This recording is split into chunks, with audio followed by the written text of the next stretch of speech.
up against Manchester United. Arsenal then, we talked about, they still believe they can push Chelsea all the way for that title. 5 points behind, they played a game more. Liverpool remain in 6th, and there's Palace at the bottom, still a point below Aston Villa, but having played a game more. Bit of history then for Arsenal tonight. They become the first team in the WSL to score 4 or more goals for 6 consecutive home games. Home is where the heart is for this Gunners side. Beth Mead, another own goal for Matthews, credited to her, but they become the first team, Arsenal, in WSL history to score 4 or more goals for 6 consecutive home games. Another bit of history for the Arsenal girls, and the team warming down behind us, but 2 players credited with helping win that performance, both this Victoria Pelova and Caitlin Ford. Caitlin Ford, you're going to get this in just a minute. Let's build up the tension. How was that for you after what was a pretty heavy week, midweek? Yeah, I mean, it has been a heavy week, but off the back of a loss as well. We had a point to prove, and especially, obviously, against them as well in the Cup. So we were really looking forward to this game and to being back out here in the Emirates and, yeah, putting on a show. Talk about looking forward to the game. Not a dry eye in the house when you came on. They said it over the stadium announcement 308 days later. Talk us through that moment when you came on the pitch. You're hoping, I was like hoping every game, oh, can I get minutes? And then now I heard like warm up and was like, okay, it's gonna happen. And I mean, it's just great to be back. Ian, how good was it to see her back on the pitch? Well, it's great to see her back on the pitch, especially as it's a midfield that with her technical ability that we need. You know, she's very calm on the ball. She can pick a pass. She can progress the ball with, you know, running through teams, and it's what we need now. We need that dynamism in that midfield. So it's great to see her back. Hopefully they manage the minutes right so she can get a great run in the side now, because we need her. Caitlin, how much do you need her?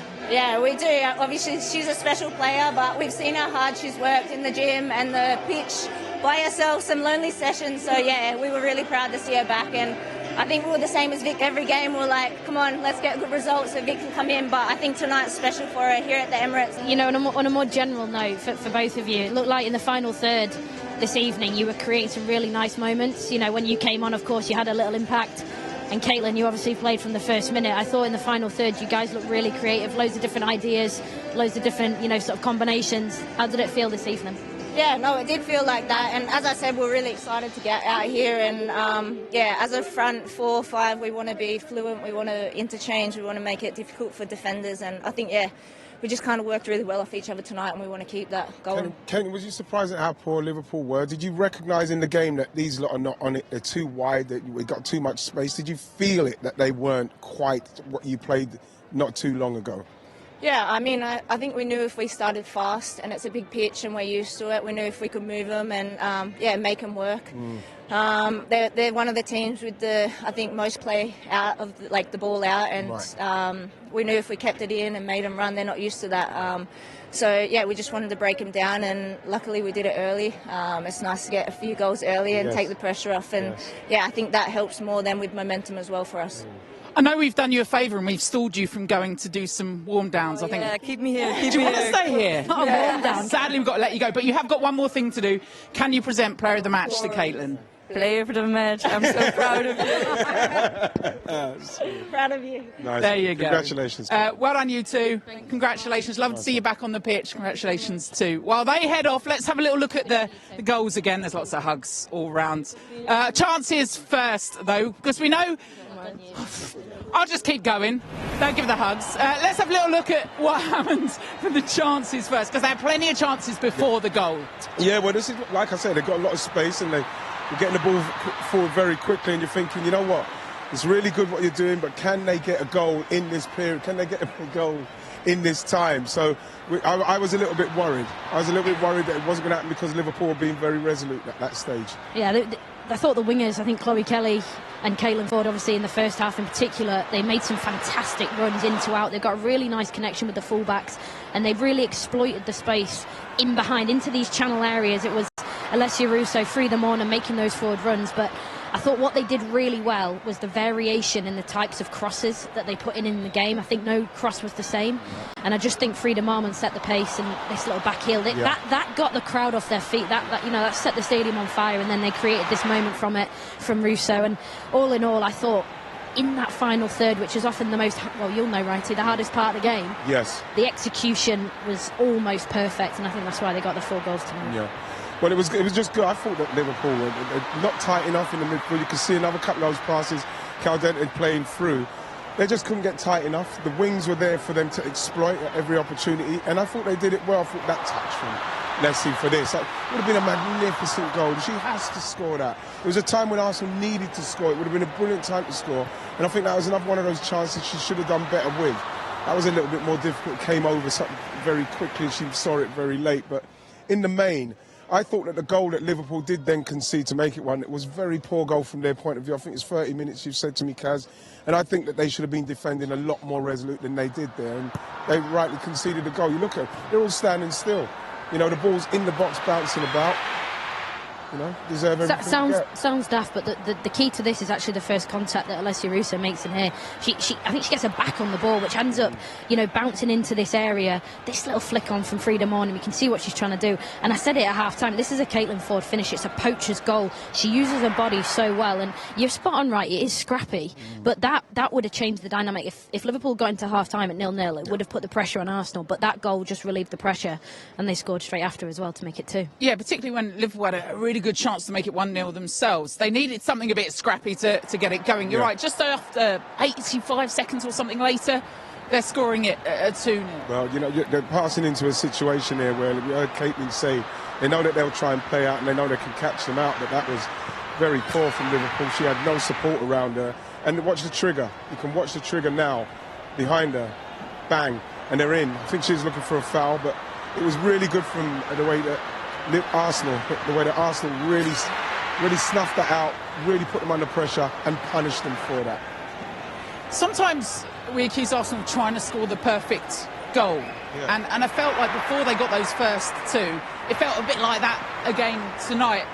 The pressure, you're right, the trigger for Arsenal as well, and then Liverpool conceding that third. Again, though, a bit of quality. Yeah, and it's Arsenal just, pinging the ball about, 1-2 touch, playing around the box. And I think this is where they found their own tonight, which was manipulating Liverpool. Liverpool defended quite well. I thought their 2 centre-backs for the first 30 minutes at least were really good. I thought Jenna Clark in particular was fantastic. And this finish here, this is a player who signed on a free, Caldente from Barcelona. And this is the type of quality you get for that. The way that she just sets herself up for the finish. She knows exactly what she's trying to do. The second fade. She played in a deeper role tonight, Caldente. But the numbers and the manipulation of Arsenal allowed her to get forward and find those areas, and that's the quality you get. It worked for her as well because, the fact that Liverpool were nowhere near anyone. Look how far Leah's going with the ball here before she's engaged. And then runners off the midfield, no one's tracking them. And then she gets a lucky deflection, but by now they've gone. But look, Leah's gone from her own half into 10 yards into their half, and no one's even. It's poor the space, but the space preparation from Beth Mead's brilliant. She comes inside to on the back shoulder of the midfielder Nagano, and then she arrives into the space. And you're right, it's lucky. Jasmine Matthews, she dangles a leg at it, but it's the movement and the timing. That's something I've noticed from Arsenal throughout the whole season, from the very start of the season. I think their wingers' movement is exceptional. From the start of the season, so not necessarily something that's no. I've seen it. I saw it here at the start of the season. Definitely, I've seen it all the way through. But yeah, they've missed the connections a little bit, but I thought they found it tonight. All right, a good win then for Arsenal. We'll hear from their manager, Rene Slegers, next. She's standing by to run us through a historic result for the Gunners. Fans also celebrating the record of Rene Slegers at the moment. Over her 11 wins, top of the pile. They've got 34 points. In her time, Chelsea have got 35 points. And the title ambitions still very much on. And Rene Slegers joins us now. I mean, let's start on a tough one. Still going for that title? We need to push. We can do whatever we can do. Just eased in generally there. Sorry. Wow. Sorry about her. Sorry about her. They let me out once a week, Rene. I have to make the most of it. I talked all over you. Go on, sorry. No, yeah. If the opposition slips, we want to be ready. Yeah, We want to be there. That's the main thing, you know. Rene, I was just looking at obviously the way we started, and I thought it was fantastic. Is obviously from the Real Madrid game. What was said to the team after to prepare yourself for this game and how we started so well today? A lot of things. How we want to prepare ourselves on the training pitch. That was one of them. So we had 2 really, really good sessions, high-level sessions. We have a lot of players available at the moment, and the intensity has just been sky high the last 2 days. Even though we have to manage players and we have to be smart with our training loads, what we did on the pitch was so high level, and that's what you can see today. That's why we start so well. Yep. And we've been talking about we're very good when we are on top of things and things go well and it's fluid. But what do we do when things are against us a little bit? So we've been talking about that we need to suffer sometimes. Yeah. So we are very passionate about our football, about the team, about the club. But passion is about suffering for something you love, and that's what we've been talking about. You spoke about intensity there, and I thought in the first half in particular, you played in the attacking third with real intent. And I thought the areas that you got the team into, you know, the wingers in particular, into those spaces in behind the fullbacks, was really effective for you. Was that something that you've spoken about, or was that just from the players, the ownership taken onto them? We want to work together with the players, so we discuss ideas with them and we get ideas back. But this was definitely part of the plan, and I think we want to try to get to spaces that are really hard to defend for opposition, and not only having one option, but having 2 or 3 options, so that the opposition always need to make decisions and get into dilemmas. And I think, especially first half, we did that really well today. Talking of options, seeing Victoria Pelova come back onto the pitch, what a difference is she going to make to this team? You've seen her last season, how good she is. So she's worked so hard coming back. It's lonely sometimes not being with the team outside on the grass, but she's had great support from the medical and performance team. She's had support from her teammates and family and friends outside as well. But I'm so happy for her that she's back now, because she loves football. And you see only these 20 minutes she's on the pitch, you see a couple of things that Vic does so well. So how she can set up the next player so well with detail on her pass. She's so comfortable on the ball, and yeah, I'm so happy to see she's back for us. We talked about that ahead of the game, actually, about having a bit more bite in midfield and being a bit more direct and positive. Is that something that you see from her going forward? Yeah, that's definitely something that Vic brings, but we have great competition in midfield on all positions, so I think we have a lot of players that can bring that to the team, and so it's hard decisions always to set up the right team, and everyone is training really well. So yeah, Vic is definitely one of the midfielders that can come with forward intent for us. How important is it for you to see those 4 goals, to make that history again tonight, but maybe a little bit of surprise that we've not seen Alessia Russo on the score sheet tonight? Yeah, I never know after a game who scored, so I just look at how we get to the attacks. So I actually don't know who scored tonight. I think there might be 2 own goals as well, I'm not sure. But even though when Alessia scores, she's such a great finisher, one of the best I've seen, one of the best I've worked with. But she also she's so humble that she also makes runs into the box and opens up spaces for others. So whether she's on the final ball or not, she's so important for us. Congratulations again. All the best for another huge week coming up for Arsenal too. Rene Slegers, then if we have a little look at the table, I hit her with it first off. The table is tight at the top, not least with big games coming up for Chelsea. They've got to play Manchester City 492 times. Chelsea top at the moment, just 5 points. Arsenal sat just behind them at the moment. As for Liverpool, they sit 6th at the moment. Is he having a little look at the table? I mean, unfair of me, but I did it anyway. If you're Chelsea looking at, you've got to respond now. Not just respond, but respond on having lost in the Champions League as well. Yeah, nothing worth having comes easy, and Chelsea know that. You know, they're a top side, and obviously they won the league last year on goal difference. So they know that it's not going to be easy, but with the form and the ambition that Arsenal have got, and you know, they've got 5 games left now to go and gain maximum points, and you know, massive tick next to today. It's just the way that they want to play, and then of course. Yeah, I think that you look at Chelsea, they're going to have to be on point tomorrow as well, especially when you look at how they're playing recently. I think watching City for me, like I was saying to you, is I feel like they've got a little something, they've got a little confidence, they've got a little boost about playing against Chelsea, and We know that Chelsea is so good that they can have a 5-minute spell where players just do some great stuff and bam, before you know it, you could be 2-3-0 down. But I think if you can get yourself through that period with Chelsea, which I've seen with City, especially in that last game, you can rattle them. Then it's up to you to keep them on that back foot. So if that can happen and Arsenal can continue to play with this kind of like quality and intensity, you know, you never know what can happen, even though they've got the game in hand. But you have to believe that you've still got a very good chance, especially as hopefully it goes well in the Champions League, because then Arsenal will be like you're playing for second. If Chelsea do kick on, you have to try and find something to keep them under pressure. Is this the right manager, you think, to go and win that title next You know what? season? I'd love to see her get the resources and then find out, because like we're talking about an inexperienced manager as a manager. She's been an assistant. We've seen her do that. But like if she can get the resources and then you're challenging Chelsea and then we see what happens in certain games, like maybe the tactics against Real Madrid is something that, of course, you have to question her about, because we shouldn't have been playing like we were. We should have come back with a draw. That's the kind of experience you probably take from that scenario. But if you can give her the opportunity to get the players she wants, because she ain't got any of her players, you know, give her the players she wants to buy to play a kind of football she wants to play, then you'd probably judge her. And then you go from there. But Arsenal should be aiming for the very top in what they're doing. But while she's in there, give her a chance to do it properly.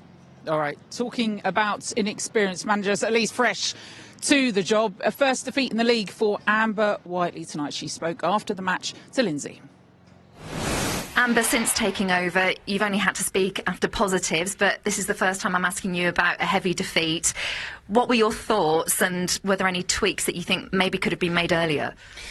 Yeah, I don't think we managed the distances well enough first half. You saw second half we were a little bit deeper, and I think that helped us manage the space in behind a lot better. But look, I thought Arsenal were brilliant first half and put us under a lot of pressure.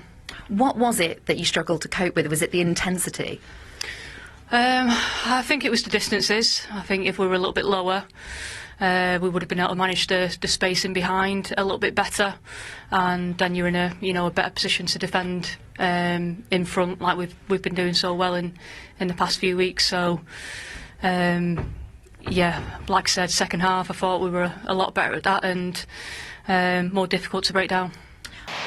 I'm confused. Doesn't take a lot by Liverpool. Whether it was luck, whether what they did against Manchester United, was that United? What was it, and what did we see from Liverpool tonight? Well, I thought for the first 30 minutes, I thought they looked quite organised, 2 banks of forward. To be honest with you, they actually matched Arsenal up in formation. They went 4-2-3-1, out of possession. They were able to get up tight, and you could sort of see the sort of player-to-player pressure, which was what they were trying to apply when they were jumping out of their structure. But I think that result against Manchester United at Anfield, when the manager's departed, you've got a bit of a bounce. They were buoyed by the FA Cup win over Arsenal a few weeks prior. They had everything to be confident about, and obviously they got a bit of a humbling here tonight. I think it was a free hit. Emma Byrne said it in commentary for Amber Whiteley, in terms of the way that she set the team up. And there's no expectation on Liverpool to come here and win, but they will have believed they could. But they didn't have enough of the ball. They did not have enough of the ball, anywhere near enough to be able to go and impose themselves on the game. And I thought the way that Arsenal played forward, they were starting to find their bite, and that ultimately meant their back four was suffering quite a lot tonight. But I thought Jenna Clark was great. I really do. I thought she was a standout performer for them. I think with Amanda, I think that she looks like she's definitely got something. With Liverpool started to play a kind of football that you're thinking she's got so much out of, like Olivia Smith, the best player. We didn't see a lot today. Same with Herbinger, with Hines. We didn't see a lot from today. I thought they can't let a manager down a little bit today, but again, it's another club for me, Liverpool, great club. I remember it's embarrassing. 5 years ago they were relegated out of it. Another big club. talking about Juventus. We're talking about all the top clubs. We're talking about Real Madrid. But these teams, they don't care enough. And what you want to see is someone like Amanda getting proper backing from the club. Liverpool are one of the greatest clubs in the world, historic and everything what they're doing. And it's not just Liverpool men's, it's Liverpool women's as well. So you want them to make sure, Amber, I keep calling her Amanda, sorry. You want to make sure that they get themselves in a position where they are at the top of the women's game. Liverpool should be there. The same with Juventus, same with Real Madrid, all of them. They all should be putting in the kind of, how can I say, the kind of money that Chelsea are doing. That's why I'm pleased with Chelsea. Chelsea would do it. It's not just about, for me, like wearing a badge. It's about not just having a women's team and saying, oh, if somebody gave me the opportunity to to jump out, I would. And I think a lot of them would. So what's got to happen is that these, like them owners, like Liverpool's owners, give her the backing she needs. Because it's clear that she's got something, she could do something with the way that we've seen her play. So back her. It's sort of why we started the show saying about Jenna Clark got a new contract. Great. But I said to you, is she a top 3 player? Because where are Liverpool's ambitions? Yeah. Ian's right. If £300,000, ooh, a lot of money, but it's not, is it? They've got quality in Olivia Smith, but that's just one player. Yeah, and obviously Sophie Roman-Haug was bought for, I think, north of 100,000. You know, so in their front 3, if you include Capox, I think you're looking north of £350,000 on a front 3, which means you should be competing high. You know, some clubs in this league struggle with that. You know, they wouldn't even get near that money in terms of recruitment. So other clubs have to be more creative. Liverpool have clearly got the funds to support and to add. Olivia Smith's been brilliant. I really think that. And I think there's other players in the squad who I think perhaps, you know, you're looking at it and going, there's a bit of a disparity in level of player. But I think what Amber Whiteley's done is she's kind of moulded them together in a very short space of time, created a competitive structure within the group, and then now they'll finish okay. They'll finish okay, Liverpool. But, you know, right, you're spot on. You know, it looks great having the women's players on the side of Anfield on the megastore, but, like, what does it actually mean to you as a football club? Yeah. And I think they're in a precarious position now where if there's serious thought process, serious investment in, they can go up there and compete, because I think for this league to thrive, you need the big clubs, Liverpool are a big club, to be pushing and knocking on the door. They should be this game should be 1-1 or 1-0. Should be 4-0. And it could have been more, let's be honest. Arsenal hit the post twice. So I think that there's a careful piece around the recruitment, but I think signing Jenna Clark on a longer term deal this week, the news that came out of Liverpool, to me that's dipping their toes into the fact that they're ambitious, because to me I think she could potentially go and play for a top 3 club. So they've locked her in. They've got Olivia Smith locked in. They've got other quality players in the squad. Does this system fit Sophie Roman-Haug? Not sure. We'll see. Is she physical enough to play in that sort of isolated 9 role with 2 midfielders behind her? We'll see. But she's effective in what she does. So I think they've got building blocks to build around. But what they do next will determine the ambition of this football club. Liverpool, we're looking at the Premier League. Liverpool are looking like they're going to win the league. And you're looking at their women's team and they're nowhere near really challenging, and that's what they should be looking at. It's as simple as that. People can say what they want. Yeah, what do you know? I don't care what they say. That club is more than capable of making their women's team a top football team. That's like Chelsea are doing. That's like we should be doing. We should be doing more in respect of recruitment and flushing everything out so we can start again to really have a go at this league and really make the league competitive. That's what these owners worry me about, in respects of the owners that are running the football clubs and the women's side as well. These are the same owners that would have easily just skipped to the Super League. You know, so you have to. So if you're going to give them that opportunity, and they've got the opportunity to not be involved in the women, they would take it. This is why it's vitally important that everybody keeps banging the drum for the women's game. More, we need the minimum standards raised, but you need more investment, you need title investment, you know, title sponsors in the game, so the game can continue to thrive, because it's brilliant when it's going well. Owners too, many of whom have an American background, who know the strength of the women's game in America, the revenue it brings in more at times than the men's game as well. They know the heritage of the game. They've got it within their grasp to make it so here. Right, plenty more we could talk about, and I know you'd love it, but there's more coming up across Sky Sports, not least tomorrow. Join us in London for West Ham up against Spurs, 11:45. And then Villa against Manchester United from 4 o'clock, our double-header on Sunday. Thank you both. Lovely to have you with us. There is, of course, the right way and the wrong way. Tonight, though, Arsenal, they were pitch perfect. Good night.